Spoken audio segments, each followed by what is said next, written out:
আসসালামু আলাইকুম রহমতুল্লাহি ওয়া বারাকাতুহু। হত্যা করে, খুন করে, সরি বললে যদি মাফ হয়ে যায়, শোক প্রকাশ করলে যদি ক্ষমা পেয়ে যায়,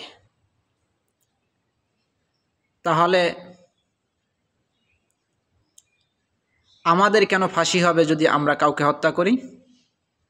আমরাও মারব, আমরাও মেরে বলবো সরি, শোক প্রকাশ করব।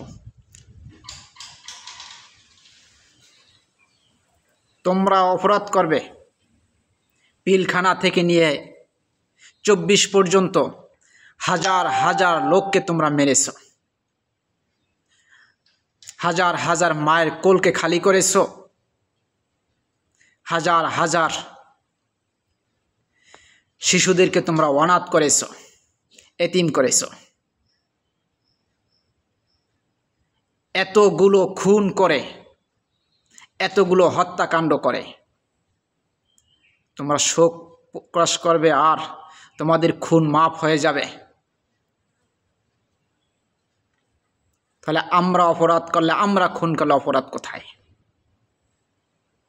আমরাও অস্ত্র হাতে নিব, আমরাও খুন করব, খুন করে বলবো সরি, দুঃখিত, তীব্র নিন্দা জানাচ্ছি এই খুনের জন্য।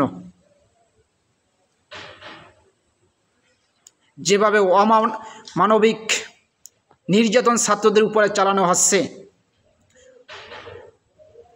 তা দেখলে মনে হয় না যে এরা মানুষ মানুষ মনে হচ্ছে না এদেরকে।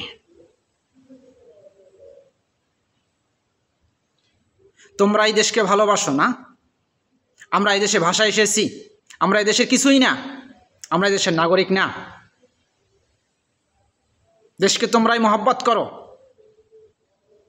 আমরা তো মনে করি হব্বুল ওয়াতানি মিনাল ইমান, দেশকে ভালোবাসা, দেশকে মহব্বত করা ইমানের একটা অংশ।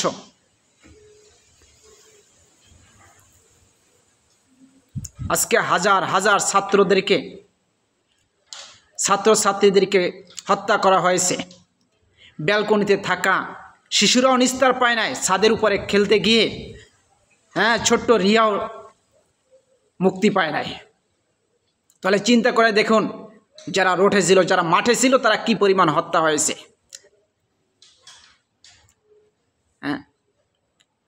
এর বিচার কি হবে না? যারা দেশ নিয়ে কথা বলেন, যারা আইনজীবী, আইনের রক্ষক,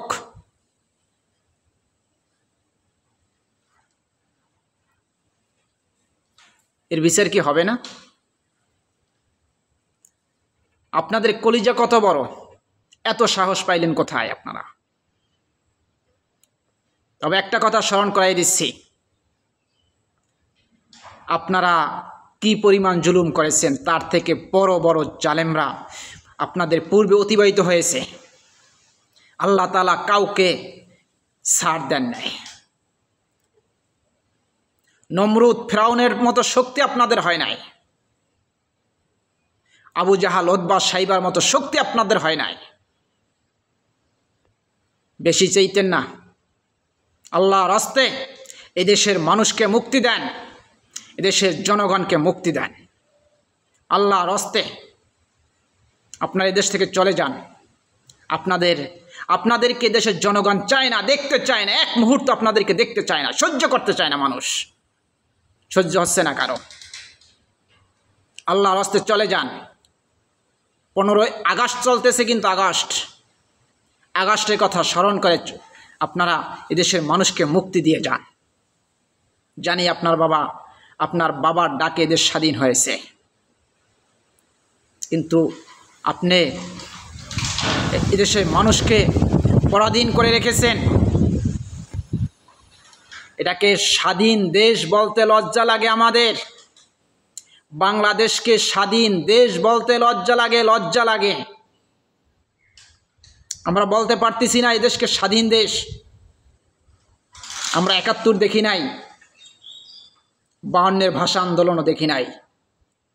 আমরা 24 দেখেছি, আমরা 13 দেখেছি।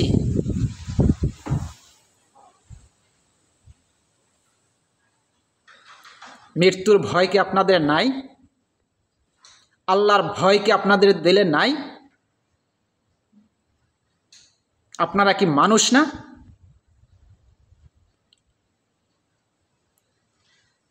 ওই পুলিশগুলো, ওই কুত্তাগুলা কিভাবে ছাত্রদেরকে, আমাদের বোনদেরকে নির্যাতন করেছে, সহ্য করার মতো না। কোনো মানুষ তা সহ্য করতে পারে না, কোনো মানুষ তা সহ্য করতে পারে না। তোমার ছেলেকে যদি এভাবে মারা হতো, এভাবে টেনে হেসড়ে যদি গাড়ি থেকে নামানো হতো, তাহলে তোমার কেমন লাগতো বলো?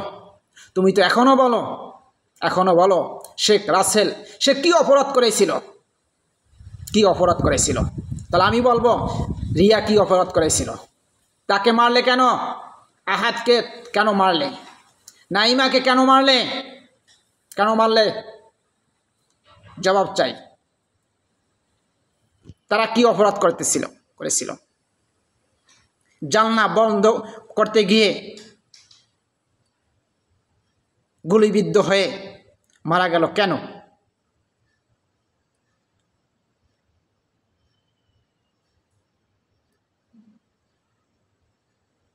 তোমরাই মানুষ, আমরা মানুষ না?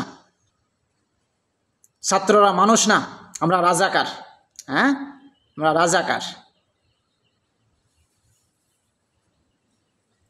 রাজাকার।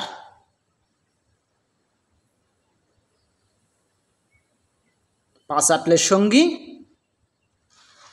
না চাটলে জঙ্গি। জাহিলিয়াতকে হার মানাইছে।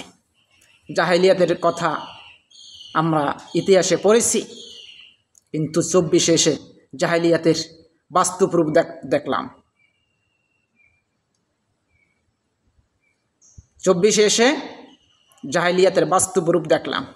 ফেরাউনের শাসন আমরা দেখি নাই, ইতিহাসে পড়েছি, কোরআনে হাদিসে পড়েছি, কিন্তু 24-এ এসে ফেরাউনের শাসন বাস্তবে দেখলাম। 24-এ এসে ফেরাউনের শাসন বাস্তবে দেখলাম।